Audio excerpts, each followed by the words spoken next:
South African Deputy President Cyril Ramaphosa has conceded that government's efforts to make the economy more inclusive haven't brought about enough change. Now, he explained to members of parliament that this is why the state is pushing ahead with a radical economic transformation.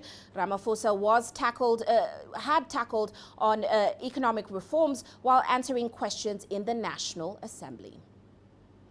Now let's get some more on this. Sumitra Naidu now joins us in Johannesburg. Sumitra, as always, welcome to the show. Now, some believe that Ramaphosa appeared sympathetic to the land expropriation without compensation argument or idea. What are your thoughts on that? Well, Uche, the land issue is an extremely emotive one. And yes, the Deputy President was very empathetic, talking of his own experiences, that his family was kicked off their land twice. He spoke of the same pain experienced by the president himself. It was a rather sincere and compassionate address. But for many, this issue has gone beyond the emotional, rather stirred a different emotion. For people affected, many have lost their patience.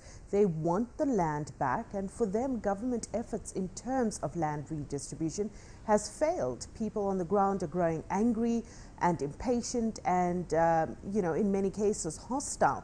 We're seeing it regularly in service delivery protests around the country. Uche? Now, Sumitra, given that the fact that Cyril Ramaphosa is one of those vying for the leadership position of the ruling ANC party, what do you make of his comments to Parliament on inclusiveness today? Well, there's definitely a fight here for the top post, and he is in it to win. It's clear he was very presidential. He exuded sincerity and empathy and gave a show of determination, really getting many in the gallery, getting their buy-in and within his own party. And we need to remember there's a divide within the ANC, so he needs to win inside the party more importantly than outside and with the public. So he managed to build some confidence there.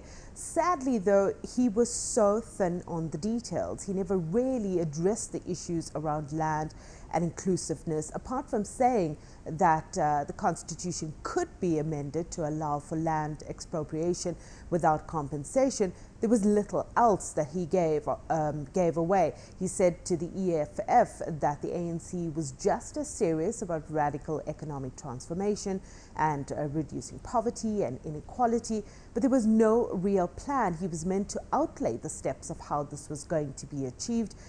There was none of that. He came forth with very little detail in terms of what the plans are, what plans are on the table, what does it encompass, what's in those plans. He said there is a plan, but there was really no details coming forth.